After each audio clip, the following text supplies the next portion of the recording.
Hi guys! Welcome to Jekotech TV! Smile ka muna dyan! Okay guys, let's go!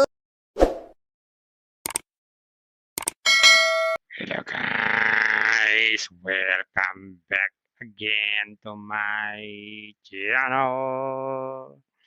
Hello guys, meron tayong susurin dito. Kalalabas-labas lang ngayong July 9, 2024. Pangalan naman nito ay Was Mera.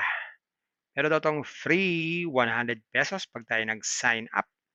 At pwede daw tayong kumita every day at mag-withdraw daily. Kaya samahan nyo ako guys sa ating surin itong application na to. Pero bago yan, baka naman di ko pa kayo friends sa YouTube. Please click the subscribe button and also the bell button para na ma-notify ko kayo kung may bagong video. And also share and like sa mga mahilig sa online at sa mga nandyan na gusto magsuri. Pwede rin mag-register, magsuri. Maganda kaya marami nagsusuri sa sari-saring application na lumalabas minuto sa ating internet world. Kaya, let's go na! And guys, ito po yung kanilang sign up form na napakasimple din naman. So and guys, mag-sign up muna tayo. So click natin tong create account. Yan, maglagay lang tayo dito ng mga information natin. Kailangan ng cellphone number, nickname, kahit anong nickname, password, at saka ulitin ang password. Sa mobile number, kailangan kompleto, kasama yung zero. Parang ganito lang. Yan. So, kailangan po 11 digit ang cellphone number natin. Kasama yung zero. Tapos lagay tayo ng nickname. Yan, ganyan lang kasimple. Yung mobile number, meron pong zero. Tapos nickname, password. Ulitin lang yung password. Tapos click lang tong sign up. Yan. So dito nga guys, makikita natin, meron agad tayong 100 pesos na libre. Ngayon, check natin kung mawi-withdraw natin tong 100 pesos. Check natin tong withdraw, Gcash. Yan, withdraw amount, 100, withdraw now.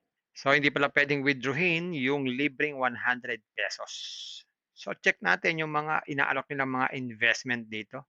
Dito sa product. Yan, meron silang inaalok na mga investment dito. Kagaya nitong una, ang halaga daw ay 400 pesos. Pero kikita daw to ng 55 pesos every day. So, lumalabas dito ay mga 8 days to bago mabawi ang puhunan. Sunod naman ay 600 pesos. So 105 naman po ang daily nito. So lumalabas 600, 6 days. Bawi ang puhunan, may tubo pa. Pag naman 11, 220 naman po ang everyday. So lumalabas dito 5 days, bawi din ang puhunan.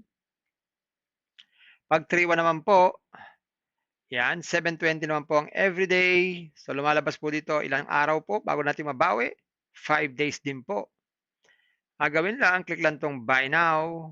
Yan, tapos buy now, insufficient balance. So, kailangan natin mag-recharge. Punta tayo sa recharge. Yan, click natin tong recharge. Yan, pili tayo ng Gcash. Tapos recharge amount. Yan, click natin recharge now. Yan, meron daw kailangan reference number. Kakopy na natin yung Gcash na nandito. Tapos lagay ito ang reference number. Patunayan na tayo po ay nag-recharge. Tapos click lang po itong confirm recharge. Yan. So sabi dito, Gcash, nag-recharge tayo. Bank processing, your recharge 1K. So pag nag-reflect na po sa ating account yan, pwede na tayong mag-invest. Ngayon, meron din sila ditong my order. Pwede natin ma-check yung ating in-order. So meron din sila ditong Telegram group para tayo po ay makipagkwentuhan sa mga naririto at customer support para tayo ay makakaroon ng tulong kung tayo ay meron ng problema. At meron din sila dito ang transaction history, withdrawal history, recharge history, at change password. Pwede tayo mag-password at pwede tayo mag-log out pag hindi natin type itong application na to. Ganun lang kasimple. Kaya guys, nakita natin itong Wasmara. Oo nga, meron siyang free 100 pero hindi naman pwedeng withdrawin yan. Kailangan talaga mag-invest. Guys, investment na naman. Bago mag-invest, think twice, mag-search, magtanong-tanong, bago mag-invest, and invest at your own risk, invest what you can afford to lose. Kailangan po sobrang pera ang ating invest. Huwag natin makabuhay ang pamiling bigas, pabiling ulam, pan-tuition fee, at lalo na huwag po tayong mangungutang. At sa pampaalala ng ganitong mga application, minsan tumatagal pero minsan sandaling-sandali lamang.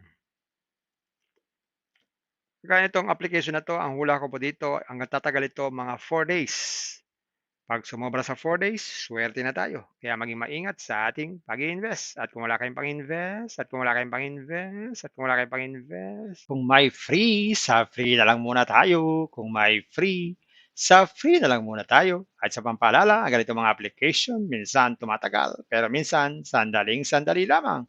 Kaya maging maingat sa ating pag-invest. Pa rin paalala, sabi po sa 1 Timothy chapter 6 verse 10, for the love of money is a root of all kinds of evils, is true this craving that some have wandered away from the faith and pierced themselves with many pangs. Totoo po ito.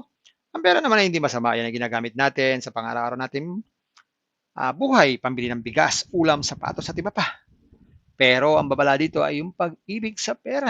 Pag tayo po umibig na sa pera, maaari tayong makagawa ng sari-saring kasamaan. Yan po ang kinauugataan, yung ating pag-ibig sa pera. Kaya ito po ay isang babala dahil ang ating ibang mga kasama natin ay nawala na sa pananampalataya. Mas pinili nilang ibigin ang pera. Hindi natin alam kung nasaan sila. Kaya pinag-iingat po tayo dito. Mag-iingat po tayo sa pag-ibig sa pera. Bye-bye. Ingat lagi sa pag-invest. Bye. Hi guys! Welcome to Jekatech TV! Smile ka muna dyan! Okay guys, let's go!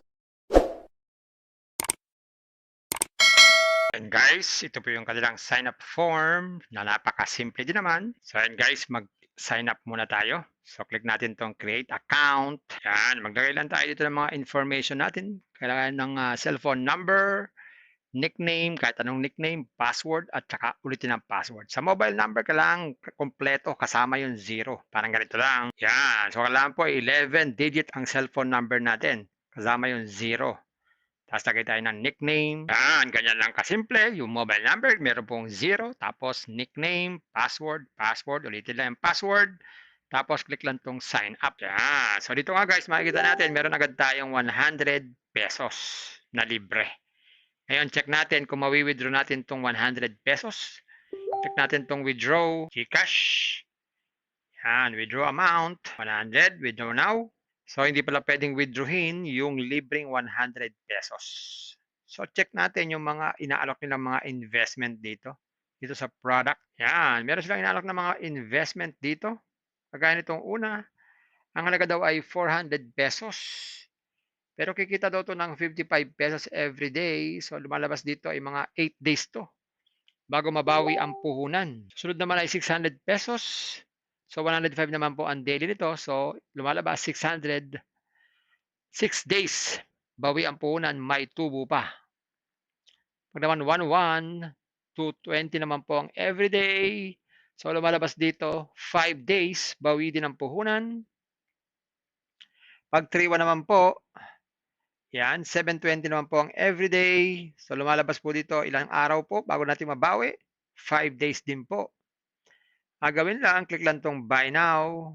Yan, tapos buy now, insufficient balance. So, kailangan natin mag-recharge. Punta tayo sa recharge. Yan, click natin tong recharge. Yan, pili tayo ng Gcash. Tapos recharge amount. Yan, click natin recharge now. Yan, meron daw kailangan reference number. Kakopy na natin Gcash na nandito. Tapos lagay ito ang reference number. Patunayan na tayo po ay nag-recharge. Tapos click lang po itong confirm recharge. Yan. So sabi dito, Gcash, nag-recharge tayo. Bank processing, your recharge 1K. So pag nag-reflect na po sa ating account yan, pwede na tayong mag-invest. Ngayon, meron din sila ditong my order. Pwede natin ma-check yung ating in-order. So meron din sila ditong Telegram group para tayo po ay makipagkwentuhan sa mga naririto at customer support para tayo ay makakaroon ng tulong kung tayo ay meron ng problema. At meron din sila dito ang transaction history, withdrawal history, recharge history, at change password. Pwede tayo mag-password at pwede tayo mag-log out pag hindi natin type itong application na to. Ganun lang kasimple. Kung may free, sa free na lang muna tayo. Kung may free, sa free na lang muna tayo. At sa pampaalala, ang ganito mga application, minsan tumatagal, pero minsan sandaling-sandali lamang. Kaya maging maingat sa ating pag-invest. Pa rin paalala, sabi po sa 1 Timothy chapter 6 verse 10, for the love of money is a root of all kinds of evils, is true this craving that some have wandered away from the faith and pierced themselves with many pangs. Totoo po ito. Ang pera naman ay hindi masama. Yan ang ginagamit natin sa pang-araw-araw natin buhay, pambili ng bigas, ulam, sapatos at iba pa. Pero ang babala dito ay yung pag-ibig sa pera. Pag tayo po umibig na sa pera, maaari tayong makagawa ng sari-saring kasamaan. Yan po ang kinauugataan, yung ating pag-ibig sa pera. Kaya ito po ay isang babala.